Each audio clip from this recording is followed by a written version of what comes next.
الحمد لله الصلاة والسلام على رسول الله اللهم وفقنا لما تحبه وترضاه وبعد فسلام الله عليكم ورحمته وبركاته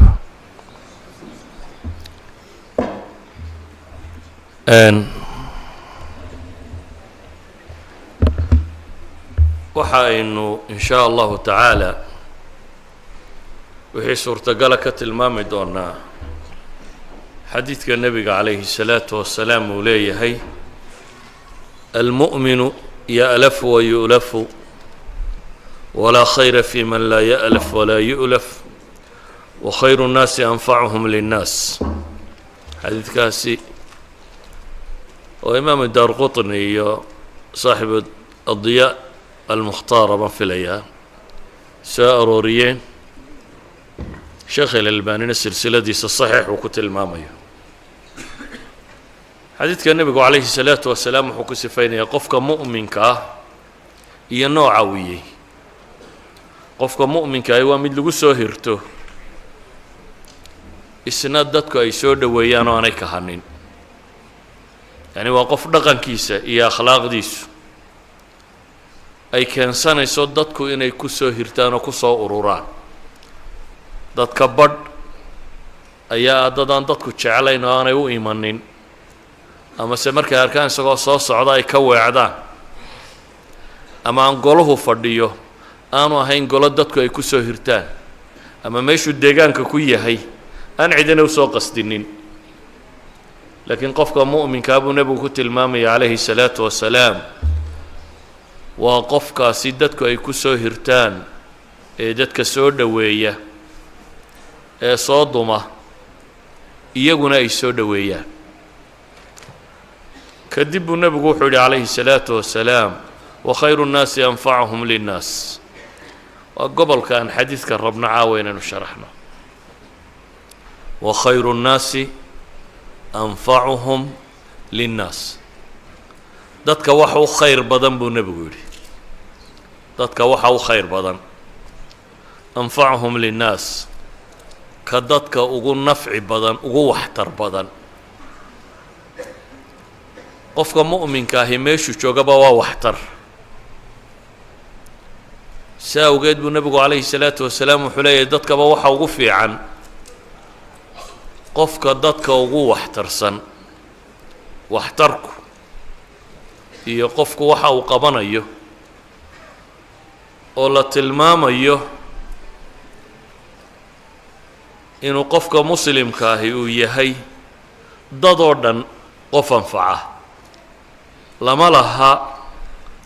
waa anfachum lilmu'miniin lama odhan xadiidka u fiirso wa anfachum linnaas baa la yidhi waa dadka qofka ugu waxtar badan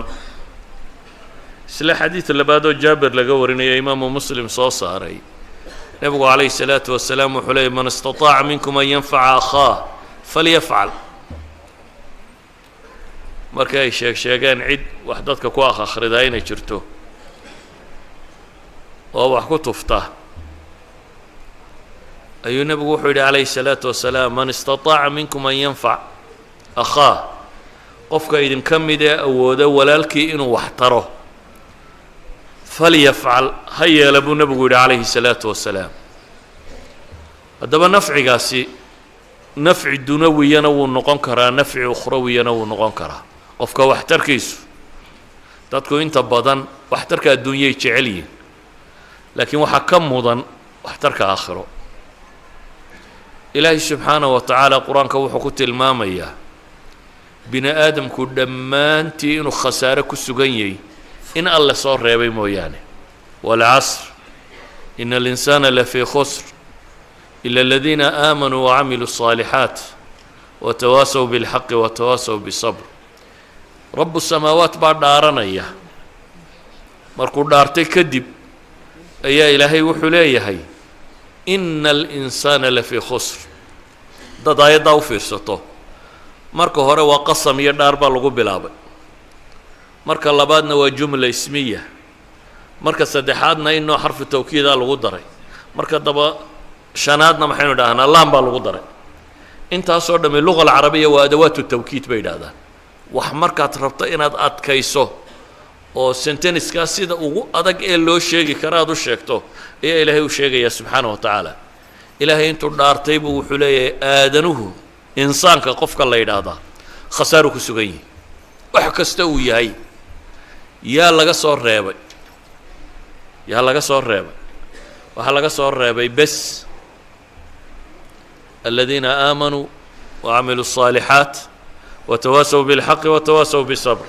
kuwa afar sifo laga helay iimaan laga helay camal wanaagsanna laga helay xaqana dardaarma sabirkana isu dardaarma xaq iyo sabirkaba isu dardaarmaya yacni waa qof diintana ku camal falay dadka kalena diinta gaadhsiinaya waxay yidhahdaan qofka daacigee dadka diinta ugu yeedha huwa anfacu الnaas aynamaa xal waa qofka waxtar ugu badan meel kasta uu joogaba maalan rususha iyo ambiyadu waa dadka koowaad ee bini aadamka xaqa ugu yeedha waa dadka koowaad ee isku daya dadka inay naar ka badbaadiyaan waa dadka koowaad ee dadka ugu yeedha inay janno u horseedaan sida awgeed iyagaa ugu anfac badan aakhiri iyo adduunba mabaadi dadka anfacaysay keenaan haddaynu qur-aanka in yar u fiirsanno suurad baa qur-aanka ka mida la yidhaha suuratu yuusuf suuradda ilaahay subxaana wa tacaala wuxuu kaga warramayaa nebigaasi nebi yuusuf la yidhahdo qisadiisii oo dhammaystiran waa suuradda qura ama meesha qura qiso kaamila oo saa u dherarin maca tafaasiil hay qur-aanka ku soo aroorto waxaan uga dan leenahay markaa meelo yaroo ka mida qisada inaynu tilmaamno nebi yuusuf wuxuu noqday qof waxtara maxaa caddaynaya waxtarkiisa intaynan meel kaleba tegin dembi aanu lahayn baa lagu qaaday dabeetana xabsuu galay ilaahay wuxuu leeyay wadakhala macahu sijna fatayaan laba wiil ayaa xabsiga la galay labadii wiil way riyoodeen midi wuxuu ku riyooday isagoo khamri tuujinaya oo samaynaya midna isagoo khubus madaxa ku sida oo shimbiro ka cunayaan nebi yuusufna cilmiga ru'yada ilaahay baa baray subxaana wa tacaala ru'yada sida loo fasiro ru'yada iyo fasirkeedu waa cilmi ru'yadu mar waa min ashayطaan marna waa min allahi subxaana wa tacaala ta min allahigi waa juzun min alwaxyi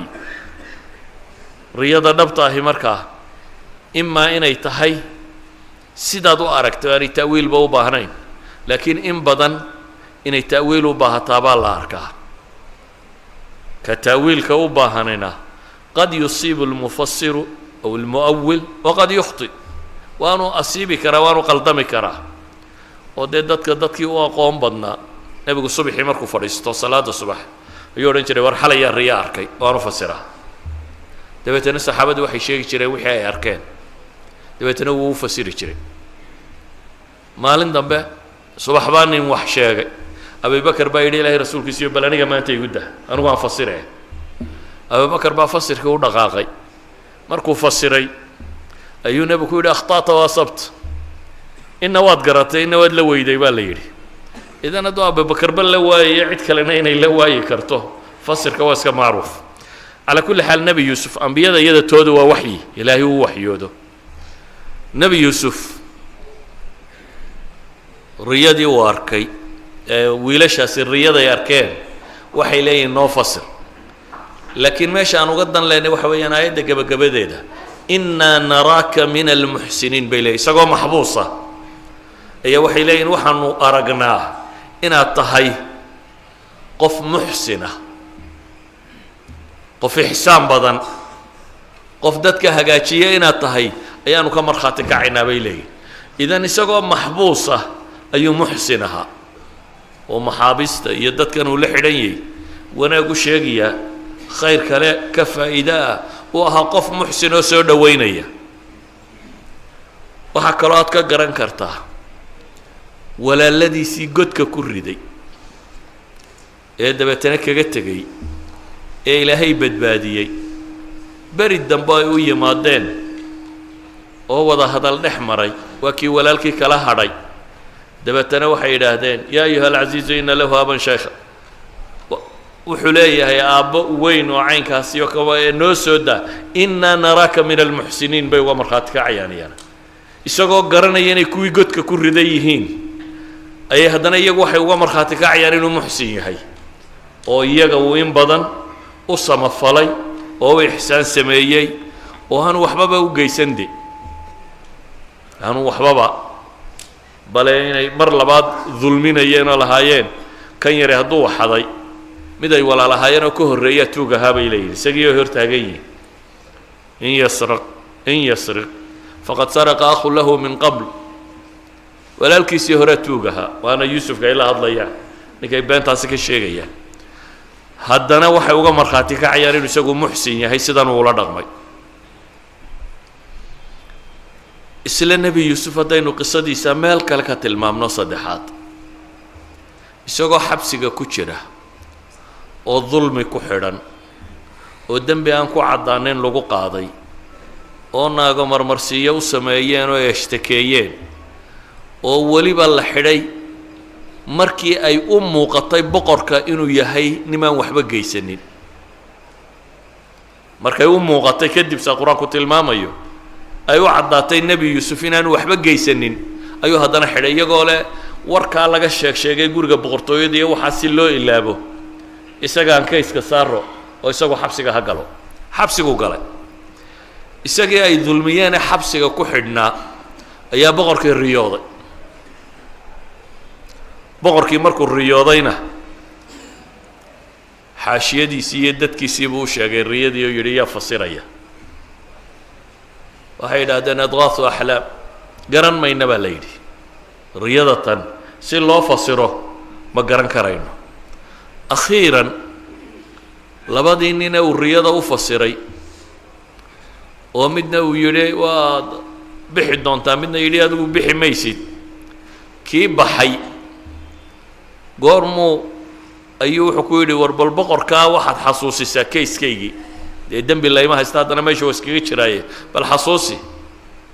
markii uu xaashiyadii boqorkii iyo meelihii yimi waabuu iska ilaabay nebi yuusuf baa badkalu iska galay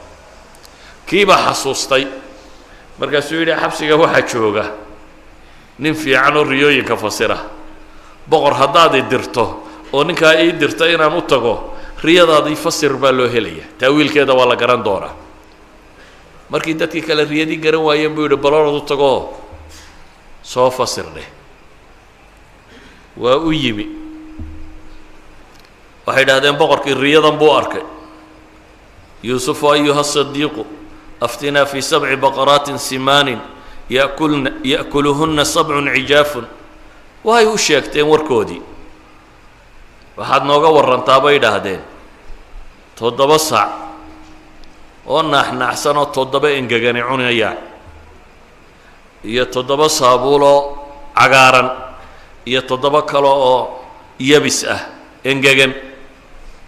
nooga warran bay idhaahdeen adiga hadday inta boqortooyo ku xidhato dawladiyo haddana ku dulmido ay ku yidhahdaan riyo noo fasir maxaad odhan lahayd warardoo iska taga waxba idin fasiri maaye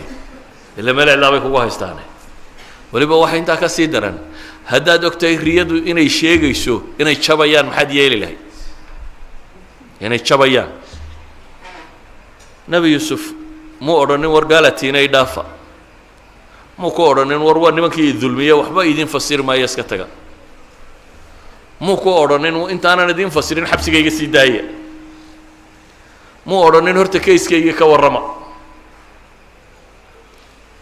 ee bilaash isagoo aan waxba kale ka codsan waxna samaynin ayuu riyadii u fasiray weliba wuxuu u sheegay khitadii uu ku badbaadi lahayd waddanka masar markaasi oo uu deganaayey 15 sano nidaamka dhaqaale ee waddankaasi ku badbaadi karaa buu nebi yuusuf ka warramay wuxuu yidhi 7 sano oo barwaaqaa baa idin soo maraysa 7daas sano wixii aad beerataan waxaa cunaysaan mooyaane waxa kale sideeda kayd ugu dhiga ha taabanina 7daas sano sanad walba barwaaquu noqon raashin fiican baa idin go'i doona waxa aad beerataan inta yaraa cuntaan mooyaane inta kale kaydiya toddoba sannadood kaydkiinu ha socdo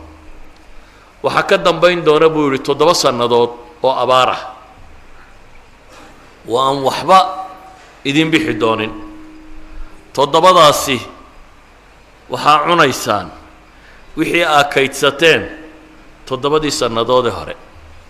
kadib waxaa iman doona buu leeyahay caamun fiihi yuqaahu nnaas sannadaa barwaaqaysan doontaan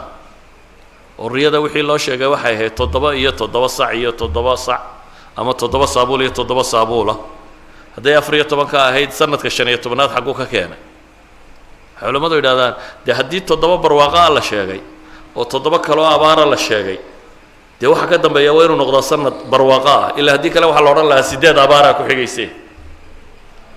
nebi yuusuf markaa wuxuu u sheegay 15 sannadood khitadii ama balaankii waddanku uu kaga bixi lahaa abaarta iyo dhibta buu sheegay waxna kama dalbanin waxna muu weydiisanin waxay tilmaamaysaa qofka muslimkii inuu yahay qof waxtara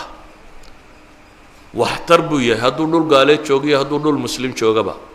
hadduu dad muslime la nool yahay iyo hadduu dad gaala la nool yahayba waxtarkiisa koowaad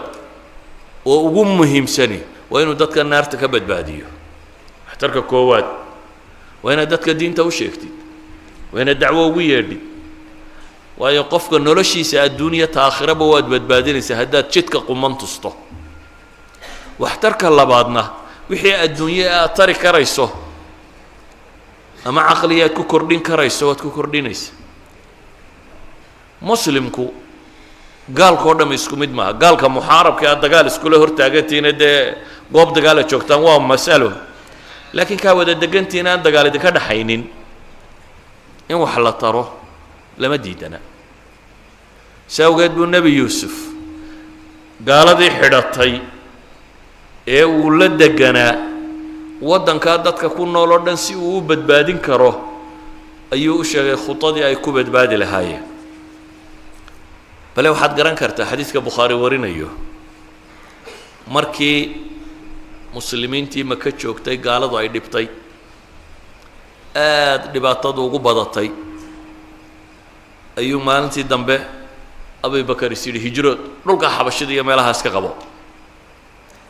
maku ka baxa meel barkil khamaad la yidhaahdo markuu marayo ayaa waxaa la kulmay ibnu dughina nin la yidhaahdo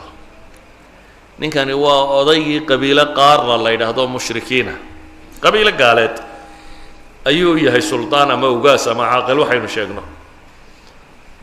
ninkii baa wuxuu ku yidhi abubakar buu gartay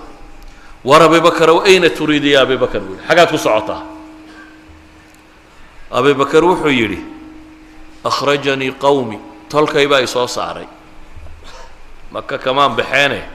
tolkay baa i soo saaray dabeetana waxaan rabaa dhulkaa ilaahay inaan iska socdo rabbi caabudo saa'ix inaan noqdo saa'ixa waxaa la yidhahdaa berigii hore waxaa jiri jiray dad cibaado isaga baxo safra oo meel ay u socdaan oo gaari aanay jirin iska dhaqaaqown waxaan rabaa buu leeya inaan saa'ix dhulka ilaahay ku noqdo oo ilaahay carrigiisa ku caabudo oo iska tago ile tolka isaar buu leeyahy ibnu daghina wuxuu ku yidhi abubakarow adigoo kale nin la saaro ma tihid macquul maaha yacni abubakar oo kale in la soo saaro waayo in lagu saarana ma aha inaad adna iska baxda taasina sax maaha buu leeyahy sababtu waa maxay fa innaka tuksibu almacduum watasilu alraxim wataxmilu alkal wataqri اdayf watuciinu calaa nawaa'ib اlxaq wuxuu ku yidhi adigu waxaad ahaan jirtay dadka aan waxhaysan qof wax siiya waxaad ahaan jirtay dad nin qaraabada xidhiidhiya waxaad ahaan jirtay qofka culus nin culayska ka roga waxaad ahaan jirtay nin martida soora waxaad ahaan jirtay mashaakil oo dhan nin dadka uga gargaara abubakar markaa maxaa lagu sifaynaya qof naaficad bulshada ku dhex ahayd baa la leeyahy qof wax tara oo bulshadu wixii ay u baahan ninkani waa nin gaaleed kama warramayo aakhire iyo dadkaad hanuunin jirtay kama warramayo isagu wuxuu wax ka warramayaa waxtarkii adduunyo saa daraaddeed wuxuu leeyahay war nin tolka xidhiidhiya oo masaakiinta wax siiya oo dadka dhibtu ku timaado dhibta ka qaada ومرتدى الصورة ونوائب الحق ودن دتك وقر قاربة ضحي سادر هدد نلا بحيمته البولي ابن دغن واد وكلي هي أبي بكر ووادي خديجة يدليشن سي نبي محمد نبي النمديس خديجة رضي الله عنها مركي النبي عليه الصلاة والسلام وحي وكسود دقيقة وادو عبصدي سوى عبصنا يبو قري قيمي ولا يددا وإيكا خديجة مركها وحي تري والله لا يخزيك الله أبدا إلهي باكو دارته إن ربي ولقا كهوشينين نبي محمد هداتا هاي بل هاي أركي ميسيد بيلادي وأنا وحي يقوه الرئي وايو حيث دا أولادي دقا كيسي بيكا وربيسا انت نبي بكر لقو سفايو كالكو سفاينيس وحيلا دا واحد هايدن قرابة حديدية وداد كان وحي سوى حسية وداد كان نبتو كنت ما دا نبتك قادة ومرتدى صورة ووراق قاسي سمية قف وراق سنة وهل جزاء الإحسان إلا الإحسان دي قف وراق سنة الله سبحانه وتعالى نبمة تصيب بيلاد إذا أما أبي بكر هالنقطة أما النبي هالنقطة عليه الصلاة والسلام وحا لو قلت الماما أيوه إن يدد واحترب بالشدة كلها هاي ومدوين وسلق رسلنا الدين إن يدد كويه ريين وآخره وأهوح مهم كاه ويدونك وحك استوى كصام مرة ووحير أدونك واحد شوكتا وكنت لحنا تضوات سنضات مركا عمرك قال لا ياغو نولولد وانت انا هوير باي كميتي سي اخره تجي وان لا بدي مناينين قفك اخره سببتي سي الهي كوغو بدباديا وكاغا نفع بدني الدنيا عندي wax ku tartoodan way dunida waxay ku tareen waa wax 60 sano oo lagu badbaadaa bay ahayd hadii bay wax weyn ku tareen لكن قفك آخرة كوبد بادية واحد كوبد بادا كوش يا جاي أما كوت الماما أما كوتوسيي نلا شادي نبتة هيد بوبد بادية عذاب إلهي بكابد بادية نلا لان ضمان لهين أيو خير كده كوتوسي شر كده ركابد بادية إذا قفك مسلم كاهي وقف ضدك إنه بدبادية آخرة دودية أدون كودا بكود دالية نبي محمد عليه الصلاة والسلام ضدك وشقية وحكم دها ويل يرو يهودية wiil yaroo yahuudiya ayaa nabiga shaqaalihiisii ka mid ahaa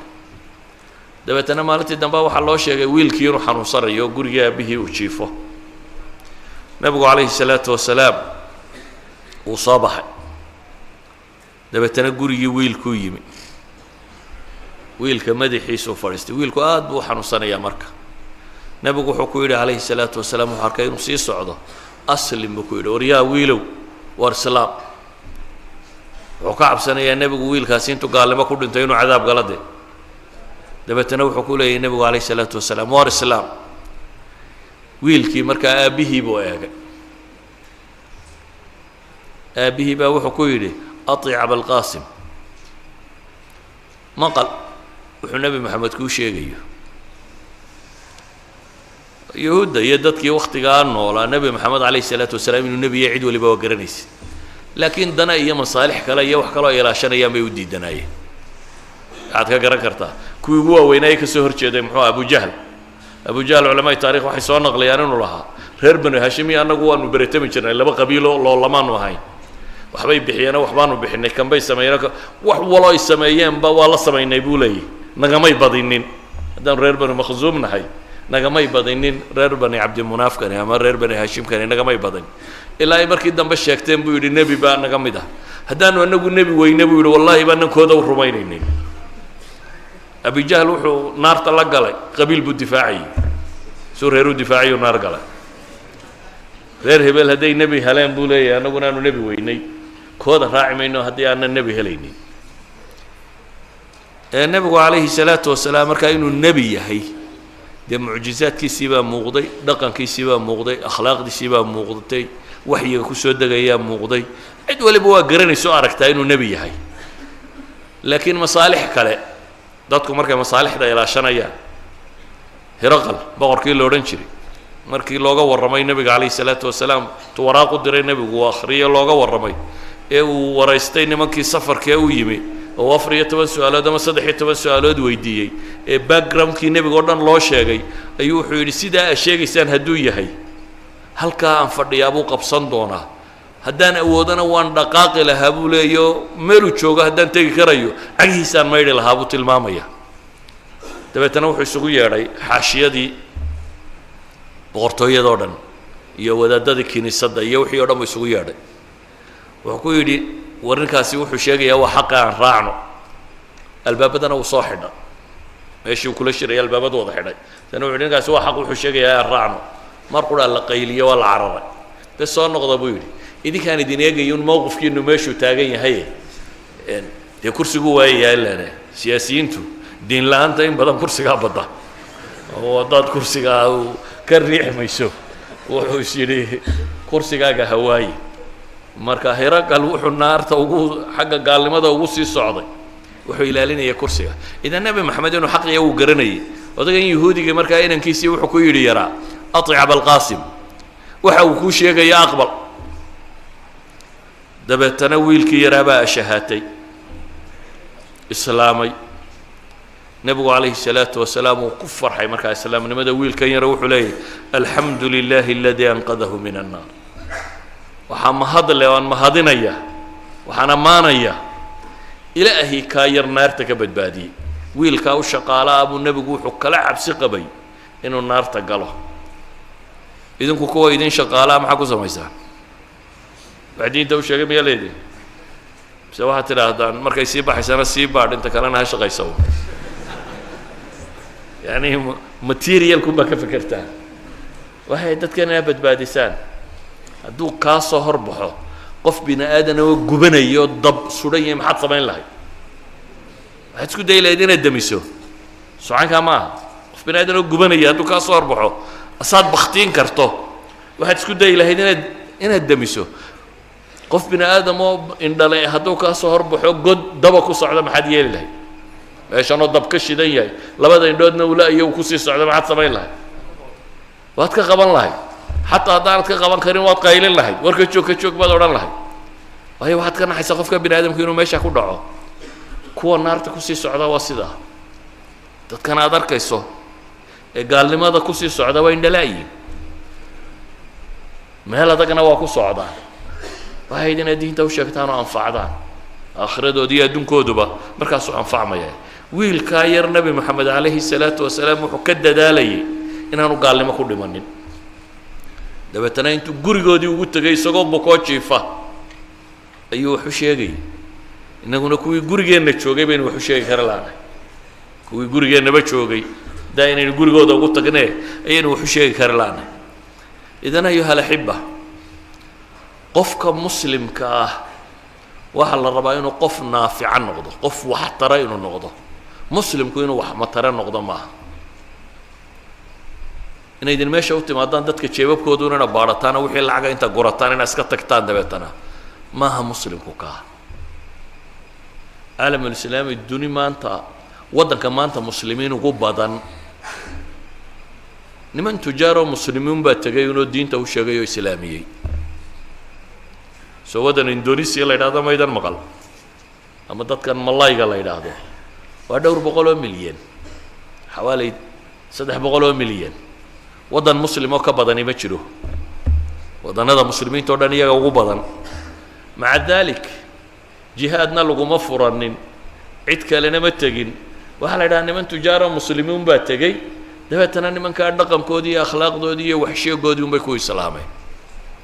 idinkoo tujaara maba idaan imana idinkoo faramadhan baa timaadeen markaa lacagtii ka ururiseen ma u sheegteen markaa war islaama oo ilaahay diintiisa qaata oo qofka muslimka waa in waxtar noqdaa waa in wax laga faa'iidaa haddaad wax adduunye ku kordhin karta ku kordhi haddaad wax aakhiro ku kordhin kartana ku kordhi weliba midna waan kuu sheegaya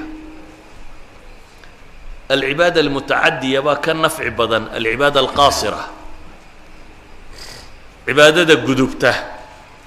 ayaa waxay ka fadli badan tahay cibaadada kooban ee gaaban maalan adigu maalintii mise salaadood baad tukan kartaa shantaada faralka iyo waxoogaa sunnayaale bes soo intaa maaha waxaa jirta dariiqo kale oo aad salaado badan u tukan karto midaan tukan haddaad salaada u tilmaamto uu tukado markuu shantiisa tukadaba adna shan kale lagu qoraya 10 baad tukataa marka adigu haddaad 4 diinta ku soo darto waxay shaqaystaan oo dhan iyagana waa loo qoraya adna waa lagu qoraya laadaa sababaya maanta nabi maxamed calayhi salaatu wasalaam qof kastoo islaama intuu ajar leeyahay in leeg buu leeyahay waayo isagaa sabab inoogu ah inay diintani maxay ina soo gaadho saxaabada maxaynu u leenahay rag la gaadhaya maaha dee diinta iyagaa soo xambaaray wixii muslim ka dambeeyo dhamma waxay shaqaystaan saxaabadaa gaadhsiisay miisaanka saxaabaday saaran yihiin culammadii waaweyneed imaamu shaafici wixii madhabkiisa ku dhaqmay oo dhami isaga miisaankiisay saarmayaan idan qofka muslimka ahi qaab labaad uu cibaadaysan karaa jiro ah cibaada mutacadiya inuu la yimaado inuu qofkan sabab ugu noqdo inuu khayrka sameeyo nabigu calayhi salaatu wasalaam wuxuu tilmaamayay man dalla calaa khayrin falahu midlu ajru faacilih ninka dadka khayrka u tilmaamaa wuxuu la mid yahay baa la yidhi sidii kii sameeyey haddaad wanaag dadka u sheegto in leeg baad leedahay keebaa idiin roon markaa inaad waxoogaa xoolaa heshaan iyo inaad waxaa soo ajara heshaan inaad waxoogaa xoolaa helno ayaa laga yaabaa waqtigeenna inta ugu badan le inaynu ku bixinno ajarku waa iska 5 salaadood oo qallalan oo aan in badan ba ilaahay la xusin salaadana waxaa la aqbalaa un intaad ilaahay ku xusto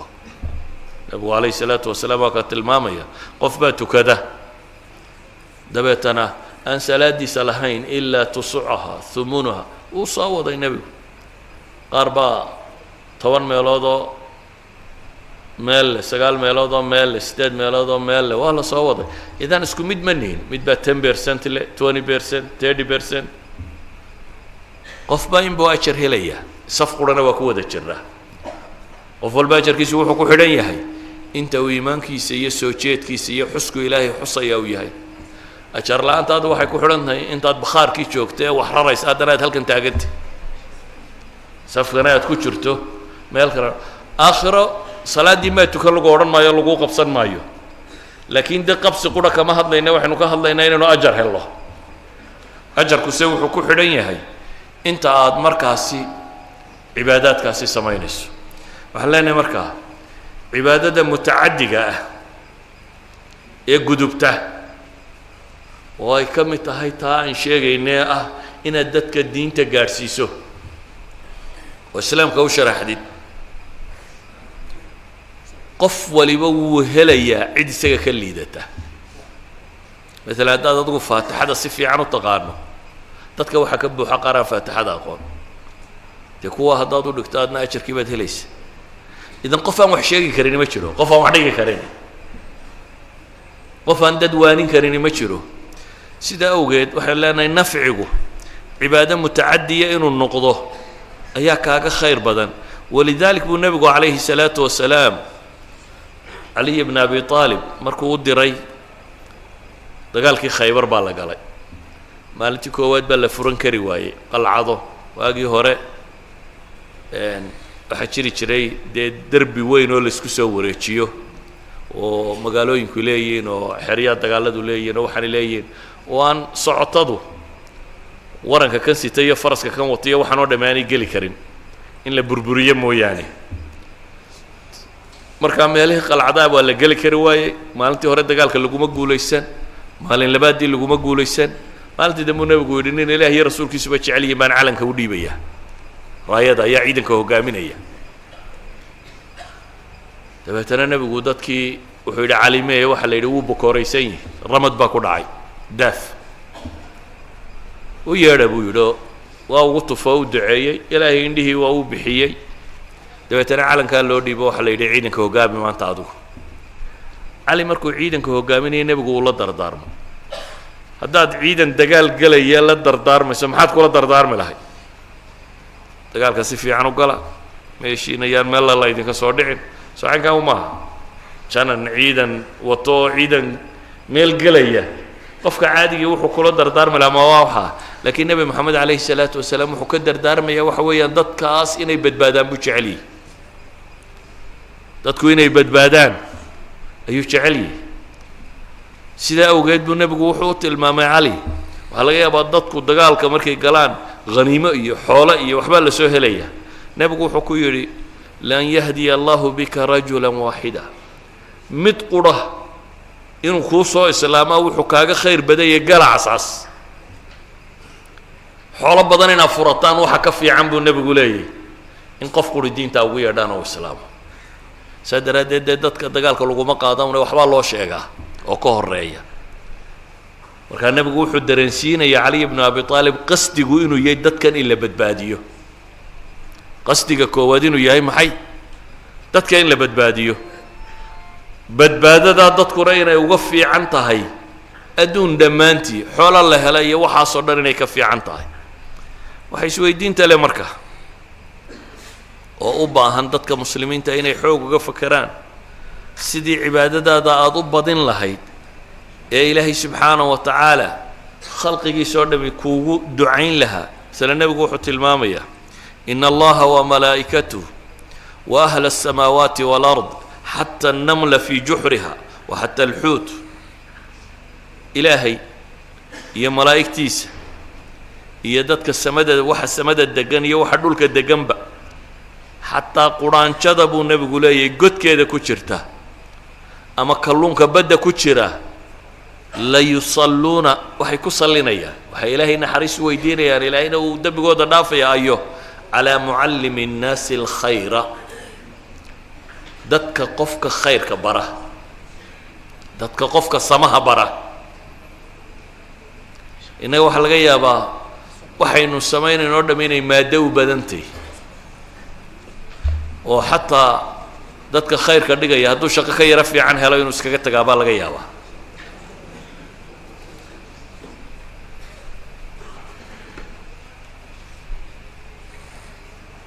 tenshankiina sii jeeda markaa soo galo sheekhu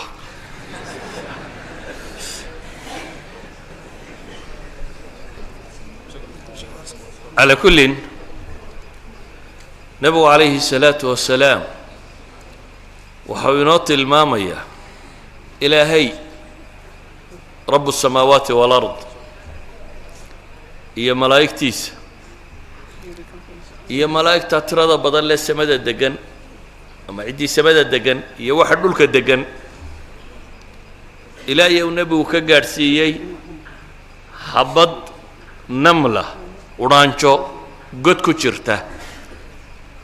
ama kalluum bad ku jira kolay ku tahay intaasoo dhammi inay ku sallinayaan ilaahay salligiisuna oo dembi dhaaf uu ku siiyo intan kalena waa kuu ducaynaya rabbay kuu baryayaan intaasoo dhammi maxay iyay u ducaynayaan waa mucallimi innaasi alkhayra xadiiska imaamu tirmidi baa warinaya waana xadiis saxiixa calaa mucallimi innaasa alkhayra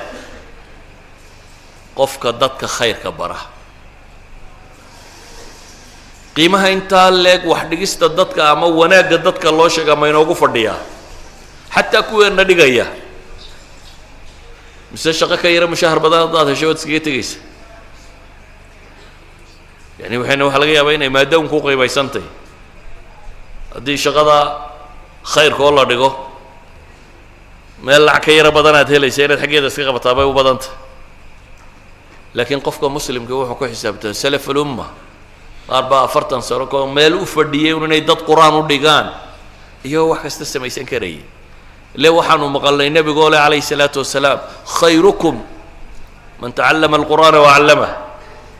bimujarad inuu xadiidkaa nabiga maqlay calayhi salaatu wasalaam uu nabigu leeyahy waxaa idinku khayr badan waxaa idinku fiican